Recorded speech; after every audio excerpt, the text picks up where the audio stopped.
In a time when courage was as valuable as gold, there stood out a man whose name would echo through the centuries, Joshua, son of Nun.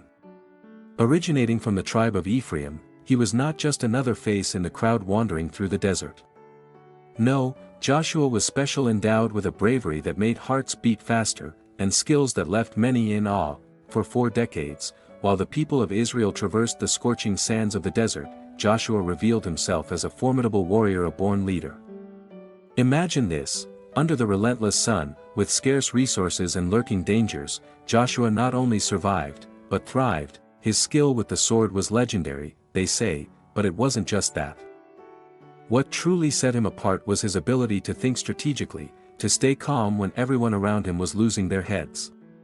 It was as if he had a sixth sense to anticipate the enemy's moves, a skill that would later prove crucial. But don't be mistaken into thinking Joshua was just muscles and strategy. His true strength came from something deeper and unshakable: faith. Amidst the adversities of the desert, when many questioned and doubted, Joshua stood firm in his trust in the Lord. It was this faith that propelled him, that made him see possibilities where others saw only obstacles. And it wasn't a blind faith, but a conviction based on lived experiences, on fulfilled promises. As the years passed, Joshua became not just a respected warrior, but an example for all the people. Young men watched him with admiration, dreaming of one day being like him. Adults sought his advice, trusting in his wisdom. Even the elders, those who had seen it all, recognized a special quality in him. It was as if Joshua carried with him a flame, a light that illuminated the path not just for himself, but for everyone around him. And what a challenging path it was. The desert did not forgive the weak, but Joshua seemed to draw strength from the very difficulties. Each obstacle overcome was a lesson learned, each victory a confirmation of his calling. He did not just fight physical battles, but also spiritual ones. In an environment where discouragement could easily take root, Joshua was like a beacon of hope, reminding everyone of the divine promise that awaited them. But don't think Joshua was perfect. Like every human being, he had his doubts, his moments of weakness. The difference lay in how he dealt with these situations. Instead of letting himself be overcome, Joshua sought strength in prayer, in the counsel of the wise, in meditating on divine laws. It was a constant process of learning and growth, a journey that shaped him not just as a warrior, but as a man. One of the greatest lessons we can take from Joshua's life is the importance of perseverance combined with faith. How many of us, faced with a desert in our lives, think about giving up? Joshua teaches us that it is precisely in these moments that we must cling more firmly to our convictions, seeking in God the strength we lack. Think, what is your current desert? A difficult job? A complicated relationship? Whatever it is, know that, like Joshua, you can find the strength to persevere. Another fascinating aspect of Joshua's journey is how he managed to balance strength and compassion. Yes, he was a fearsome warrior, but he was also known for his empathy, his ability to listen and understand the people's needs. In a world that often values only brute strength, Joshua reminds us of the importance of also cultivating the qualities of the heart. How can you apply this in your life? How about starting with active listening, really seeking to understand others before judging? As the years in the desert came to an end, Joshua faced a new challenge: the transition from follower to leader. The skills and courage he had demonstrated thus far would be tested in unimaginable ways. But one thing was certain: all the experiences lived in the desert, all the battles faced, all the moments of doubt overcome, all this had prepared Joshua for what was to come. He was ready to lead the people to the promised land, to face giants and tear down walls. And so, as we reflect on Joshua's life up to this point, we cannot help but ask ourselves, what promised lands await us? What walls do we need to tear down in our lives? Joshua's skills and courage were not exclusive to him. Each of us has the potential for great deeds, to overcome seemingly insurmountable adversities. The question is, are we willing to develop our skills, cultivate our courage, and strengthen our faith as Joshua did? When Moses gathered the leaders of the tribes of Israel, there was a palpable expectation in the air. The promised land, Canaan, was near. But the unknown always brings a mixture of excitement and apprehension. It was in this context that Joshua, along with 11 other men, was given a crucial mission: to explore the land that had been promised to them. Imagine the responsibility on the shoulders of these 12 men. They were not on a simple reconnaissance expedition, but carried with them the hopes and dreams of an entire nation. The journey was not easy. For 40 days, Joshua and his companions traveled Canaan from north to south, east to west. They observed everything: the fertility of the soil, the strength of the fortified cities, the customs of the inhabitants. Every detail was important. Every piece of information could be crucial to Israel's future, but while some saw only insurmountable obstacles, Joshua saw opportunities. Where others trembled before the giants who inhabited the land, he saw the chance for God to demonstrate his power. Upon their return, the 12 spies had drastically different visions. 10 of them were terrified, painting a grim picture of a land that devours its inhabitants. But Joshua and Caleb stood out.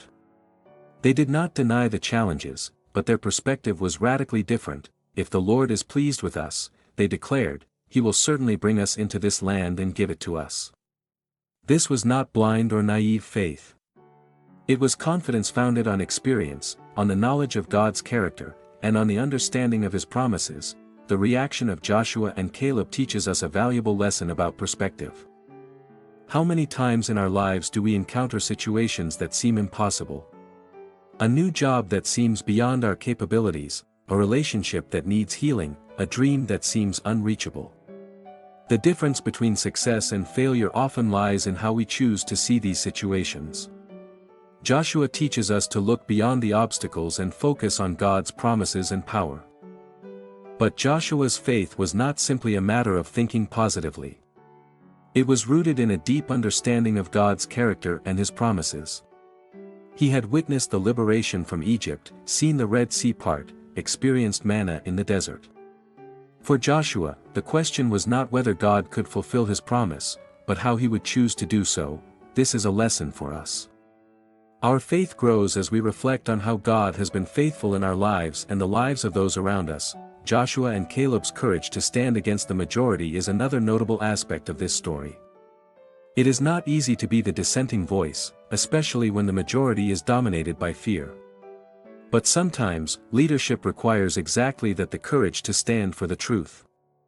Even when it is not popular, in our current society, where the pressure to conform can be intense, Joshua's example challenges us to remain firm in our convictions, especially when they align with God's will. Unfortunately, the voice of Joshua and Caleb's faith was drowned out by the clamor of fear and disbelief. The people, influenced by the negative report of the other 10 spies, rebelled against the idea of entering the promised land. This episode reminds us of the power of words and the importance of choosing carefully whom we listen to. In a world flooded with information, the loudest or most popular voices are not always the wisest or truest. The consequences of this lack of faith were severe. God decreed that generation would wander in the desert for 40 years, until all the adults who had rejected his promise had died. Only Joshua and Caleb, among all the adults who left Egypt, would be allowed to enter the promised land. This part of the story reminds us that our choices have consequences, sometimes affecting not only ourselves but future generations. For Joshua, the next 40 years would be a time of learning, growth, and preparation. He saw an entire generation pass away, but his faith and vision remained unshaken. What an example of perseverance! Many of us would give up if our dreams were delayed for so long, but Joshua teaches us that sometimes the path to our personal Canaan can be long and winding. The key is to keep our eyes fixed on the promise, trusting that God's timing is perfect. Reflecting on this part of Joshua's story, we are challenged to examine our own lives. What are the Canaans that God has promised us? What giants intimidate us and make us want to retreat? Joshua's example encourages us to face our fears with faith, to see opportunities where others see only obstacles.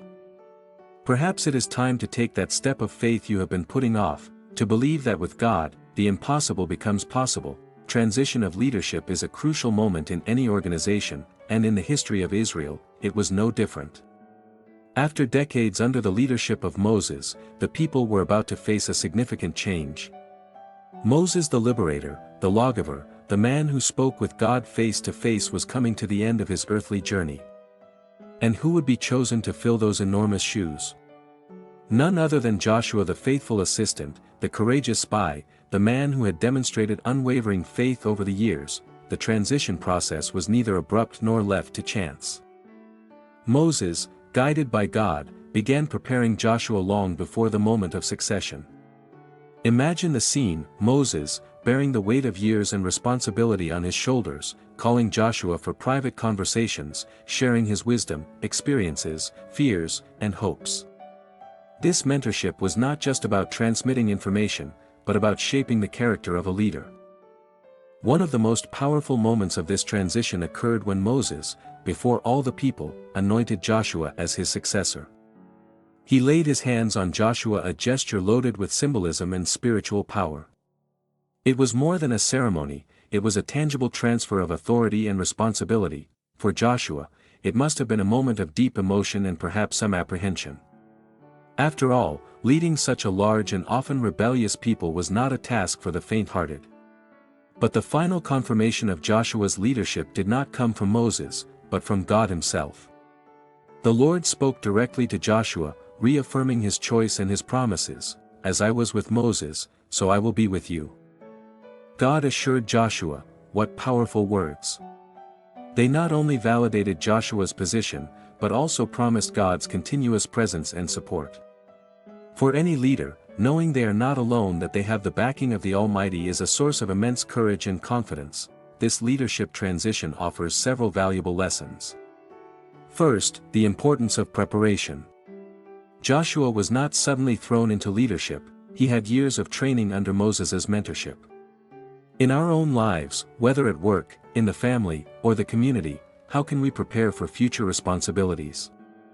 What skills do we need to develop? What mentors can we seek? Another crucial lesson is the importance of public affirmation. Moses not only prepared Joshua behind the scenes, but also publicly presented him as the new leader. This helped establish Joshua's authority and facilitated the people's acceptance. In our own leadership transitions, whether passing the baton or taking on new responsibilities, how can we ensure there is clarity and public support? Joshua's humility during this process is also noteworthy. Despite being chosen for a position of great honor and responsibility, we do not see Joshua boasting or acting arrogantly. On the contrary, he seems to have approached his new role with a deep sense of responsibility and dependence on God. This is a valuable lesson for all of us. True leadership is not about status or personal power, but about service and submission to a higher calling. God's support for Joshua reminds us that when we are aligned with divine purpose, we can count on his presence and power. This does not mean we will not face challenges. Joshua certainly faced many, but that we are not alone in these challenges. In your own life, how can you seek this alignment with God's purpose? How could this change your approach to the challenges you face? The transition from Moses to Joshua also teaches us about the importance of passing the baton at the right time.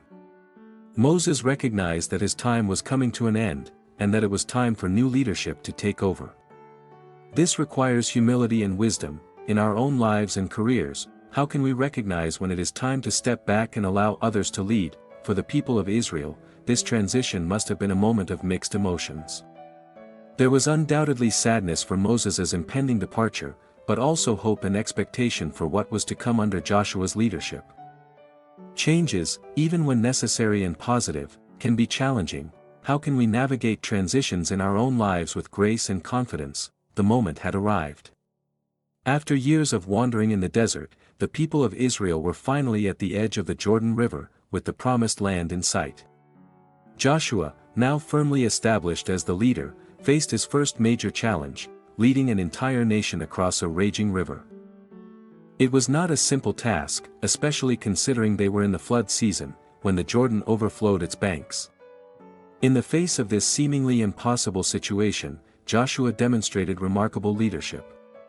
He was not shaken by the size of the obstacle. Instead, he trusted in the divine instructions and conveyed them to the people with clarity and conviction. "Sanctify yourselves," he told the people, "for tomorrow the Lord will do wonders among you." These words were not just an order, but a promise, a reminder that they were about to witness something extraordinary. The instructions were precise. The priests carrying the Ark of the Covenant should enter the waters first. It was an act of pure and simple faith. Imagine the scene: the priests advancing toward the turbulent waters, carrying the most sacred symbol of their faith. The people watched, probably with a mix of fear and anticipation. What would happen when the priests' feet touched the water? What followed was nothing short of miraculous. As soon as the priests' feet touched the edge of the water, the river stopped flowing. The waters that came from upstream piled up, forming a wall, while the waters flowing down to the Dead Sea completely receded. A dry path emerged in the middle of the river, allowing all the people to cross. This event was not just a demonstration of divine power, but also a powerful affirmation of Joshua's leadership. Just as God had parted the Red Sea for Moses, now he parted the Jordan for Joshua. It was a clear sign to all the people that God was with Joshua, just as he had been with Moses. Crossing the Jordan was a moment of great symbolic significance. It marked the end of an era of wandering in the desert and the beginning of a new phase in Israel's history. It was the tangible fulfillment of a promise made generations ago. For many in the people born and raised in the desert, it was the first time they set foot in the land that had been promised to them. Joshua, always mindful of the importance of preserving the memory of this event, ordered 12 men, one from each tribe, to take stones from the middle of the river. These stones would be erected as a memorial at the place where they would camp that night. In the future, Joshua explained, when your children ask, "What do these stones mean?" you will tell them how the Jordan stopped flowing when the Ark of the Covenant of the Lord crossed it. This act of raising a memorial was not just about commemorating a miracle, it was a way to anchor the faith of future generations. Joshua understood that faith needs to be nurtured, and that stories of divine provision need to be passed down from generation to generation. Crossing the Jordan also served to strengthen Joshua's position as a leader. The biblical text tells us that on that day, the Lord exalted Joshua in the sight of all Israel, and they respected him all the days of his life, just as they had respected Moses. This public validation was crucial for solidifying Joshua's authority and uniting the people under his leadership. Upon completing the crossing, the people of Israel found themselves in a new reality. The desert was behind them, and ahead was the land that had been promised to them. However, they knew that great challenges still awaited them. Fortified cities, powerful armies, and peoples long established in the land would have to be faced. But at that moment, on the banks of the Jordan, with their feet still wet from the miraculous crossing, the people of Israel were full of confidence and hope. They had witnessed God's power in action and had a leader who guided them with faith and courage. The future, though uncertain, seemed full of possibilities. After the miraculous crossing of the Jordan, Joshua and the people of Israel faced their next great challenge: the fortified city of Jericho. This was no ordinary city. Jericho was known for its imposing walls, considered impenetrable.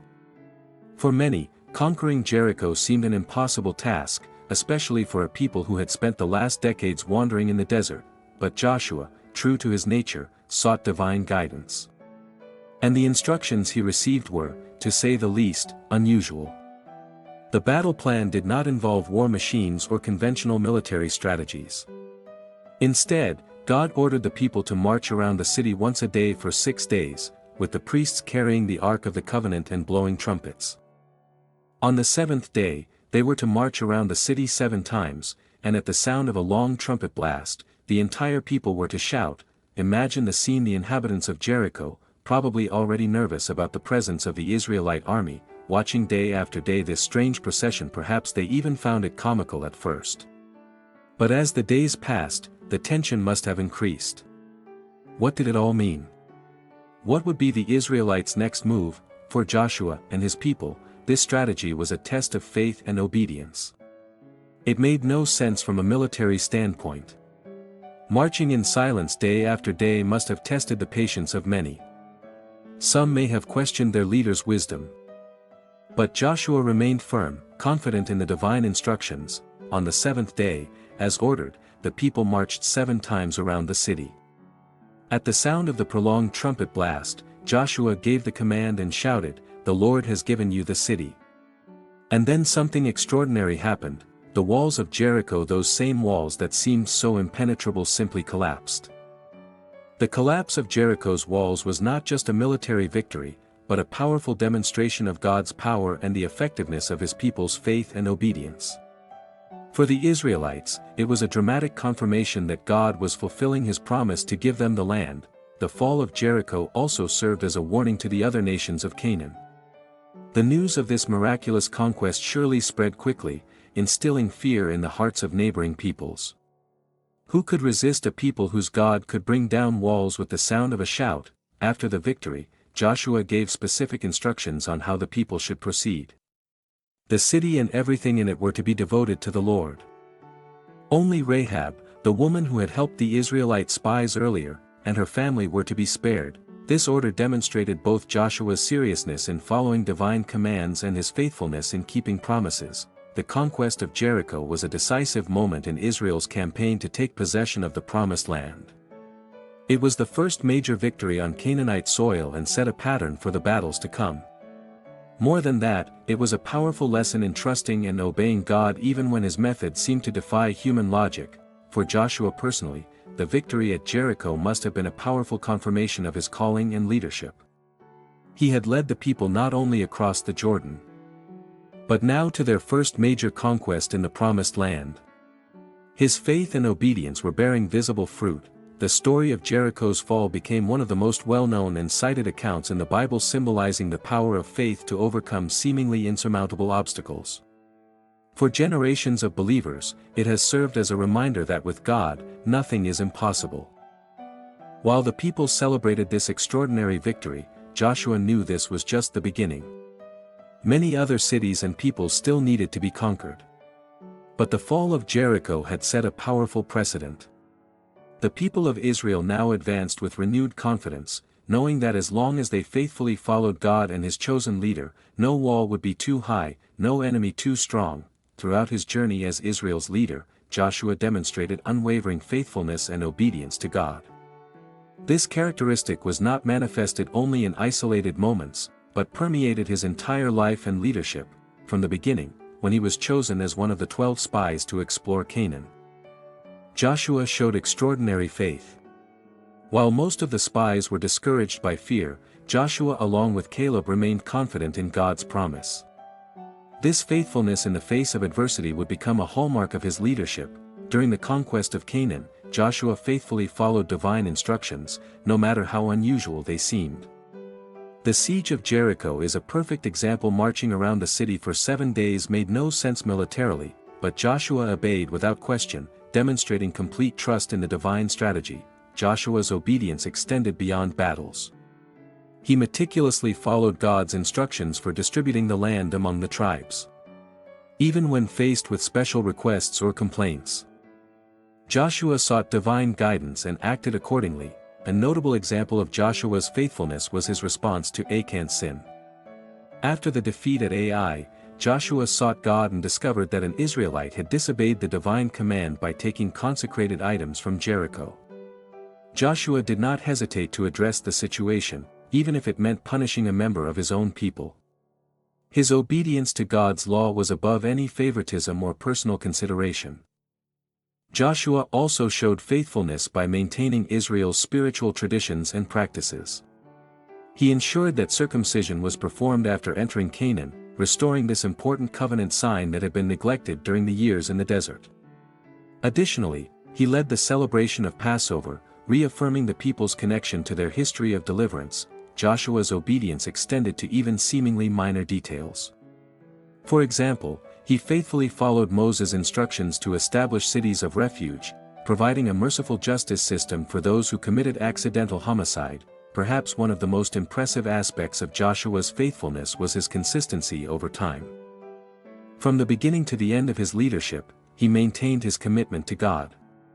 He did not let success make him complacent, nor challenges discourage him. Joshua's faithfulness and obedience were not based on rigid legalism, but on a deep relationship with God.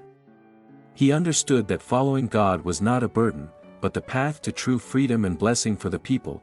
Joshua's example serves as a powerful reminder that true spiritual leadership is grounded in personal faithfulness to God. His life demonstrates that consistent obedience, even in the face of challenges and uncertainties, is the way to fulfill God's purpose. After the initial military conquests, Joshua faced a new challenge, distributing the land among the tribes of Israel. This was not just a simple task of territorial administration, but a crucial moment in fulfilling the divine promise made to the patriarch centuries before. The process of distributing the land was meticulous and divinely guided. Joshua, along with the priest Eleazar and the tribal leaders, used the casting of lots to determine which portion of land each tribe would receive. This method was not seen as mere chance, but as a way to seek God's will in the distribution. The division began with the allocation of land to the tribes of Judah, Ephraim, and half the tribe of Manasseh. These tribes received their portions first, partly due to their prominence and size. The tribe of Judah, in particular, received a large portion in the south, including fertile and strategic areas. An interesting aspect of the distribution was the treatment of the tribe of Levi. Unlike the other tribes, the Levites did not receive a contiguous portion of land. Instead, they were given cities scattered throughout the territory of Israel. This dispersion of the Levites had a spiritual purpose to ensure that those responsible for religious service were present in all regions of the country. Joshua also had to deal with special situations. For example, the daughters of Zelophehad, who had no brothers, came to Joshua claiming their father's inheritance. Joshua, faithful to Moses' earlier decision, granted them the land, establishing an important precedent for women's inheritance rights. The distribution of the land was not without challenges. Some tribes, such as Joseph, argued that the portion they received was too small for their population. Joshua responded wisely, encouraging them to clear more land in the forested areas and to conquer additional territories from the Canaanites. A significant moment occurred when Joshua granted Caleb his old spying companion the city of Hebron. Caleb, now 85 years old, still demonstrated the same faith and vigor he had 45 years earlier, when he first explored Canaan. This grant was not just a reward for Caleb's faithfulness, but also a powerful reminder of God's faithfulness in fulfilling his promises. As the distribution progressed, it became clear that this was not just an exercise in territorial division. It was the tangible fulfillment of God's promises, the realization of a dream that had sustained the people through centuries of slavery and wandering. Each family receiving their portion of land was, in fact, taking possession of a divine inheritance. Joshua ensured that the distribution was done fairly and transparently. He understood that the way this division was conducted would have lasting implications for the harmony and stability of the nation. His leadership in this process was marked by a combination of respect for divine will and sensitivity to the people's needs and concerns. The conclusion of the land distribution marked the end of one era and the beginning of another. The people of Israel, once a nomadic nation, were now established in their own land. Each tribe had its own territory to develop and cultivate. It was the beginning of a new phase in Israel's history, one that would bring new challenges and responsibilities. For Joshua, the conclusion of the land distribution must have been a moment of deep satisfaction. He had not only led the people in the conquest of the land, but also ensured that each tribe received their promised portion. It was the fulfillment of a mission that began decades earlier, when he and Caleb were the only ones to bring a positive report about the land. The distribution of the land under Joshua's leadership established the territorial pattern that would influence Israel's history for centuries. The boundaries defined during this period would become important references in the identity and political and social organization of the Hebrew people. At the end of his long and remarkable life, Joshua once again gathered the leaders of Israel at Shechem. This meeting, which would be his last, was not just a farewell, but a crucial opportunity to solidify his spiritual legacy and reaffirm Israel's commitment to God. In this final meeting, Joshua delivered a powerful and moving speech. He began by recounting Israel's history from Abraham's call to that very moment. This recap was not merely a history lesson, but a vivid reminder of God's faithfulness through the generations and the numerous times he had intervened on behalf of his people. With the wisdom of an experienced leader and the passion of a man deeply committed to God, Joshua then issued a final challenge to the people: choose this day whom you will serve. This was not a rhetorical question, but a call to decision. Joshua was asking the people to consciously renew their commitment to God. In a moment of inspiring leadership, Joshua declared his own stance: "As for me and my house, we will serve the Lord." With these words, he not only reaffirmed his own devotion, but also set a powerful example for the entire nation. It was a reminder that faith is not just a national issue, but also a personal and family decision. The people responded enthusiastically, promising to serve the Lord. However, Joshua was not content with a superficial response. He warned the people about the seriousness of this commitment, reminding them of God's holiness and the consequences of infidelity. He wanted to ensure they fully understood what they were pledging. To seal this renewed commitment, Joshua did something significant. He wrote these words in the book of the law of God and erected a large stone as a witness. This symbolic act would serve as a permanent reminder for future generations of the covenant made that day. Joshua's spiritual legacy was not limited to this final gathering. Throughout his life, he had consistently demonstrated unwavering faith and obedience to God, from his courage as one of the 12 spies, through his leadership in the conquest of Canaan, to his fair administration in the distribution of the land. Joshua always placed his trust in God. One of the most notable aspects of Joshua's legacy was his ability to inspire faith in others. The book of Joshua tells us that Israel served the Lord throughout the lifetime of Joshua, and of the elders who outlived him and who had experienced everything the Lord had done for Israel.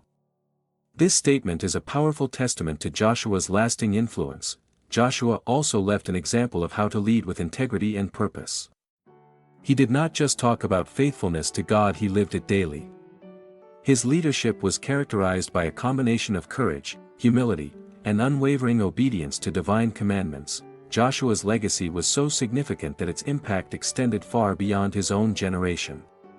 His actions and teachings became a fundamental part of Israel's history and spiritual identity. Future generations would look to Joshua as an example of faith and godly leadership. Perhaps the most enduring aspect of Joshua's spiritual legacy is the model he set of a life wholly dedicated to God. He demonstrated that true greatness does not come from personal achievements, but from faithful obedience to divine will. Joshua's life serves as a powerful reminder that an individual committed to God can have a transformative impact on an entire nation.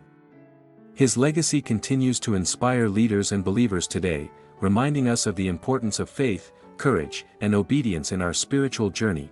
Joshua's life challenges us to reflect on our own journey of faith. How often do we face walls of Jericho in our lives, obstacles that seem insurmountable, challenges that make us question if we can move forward? Joshua's example reminds us that with faith and obedience, we can face even the most intimidating challenges. Think for a moment, what is your personal Jordan? What seemingly impossible river do you face in your life? Perhaps it is a career goal that seems unattainable, a relationship that needs healing, or a dream you have almost given up on pursuing. Joshua's story encourages us to take that step of faith, trusting that just as the waters parted for the Israelites, a way will open for us. But remember, Joshua's journey was not just about great miracles and epic conquests. It was also about faithfulness in the small things, about staying faithful day after day, decision after decision. How can we cultivate this same faithfulness in our daily lives? What small acts of obedience and faith can we practice today, that over time will shape our character and destiny? Joshua's legacy challenges us to think beyond ourselves. Just as he was concerned with leaving a spiritual legacy for future generations of Israel. What legacy are we building? What values, what examples are we leaving for those who come after us? Now, I want to provoke you to act. Don't let this story remain just on the pages of history or the words of this text. What concrete action can you take today, inspired by Joshua's example? Maybe it's facing a fear, forgiving someone, taking a step toward a long-postponed dream. Whatever it is, remember, just as Joshua was not alone on his journey, you are not alone either. And you, what did you think of this journey through Joshua's life? What lessons impacted you the most? Share in the comments below. Your perspective might be exactly what someone needs to hear today. If you want to keep exploring inspiring stories like this one, don't forget to subscribe to the channel and turn on notifications. We have much more amazing content coming, and we don't want you to miss anything. Remember, just like Joshua, you too are called to great things. The question is, are you ready to answer that call? Until the next video, may you find your own promised land.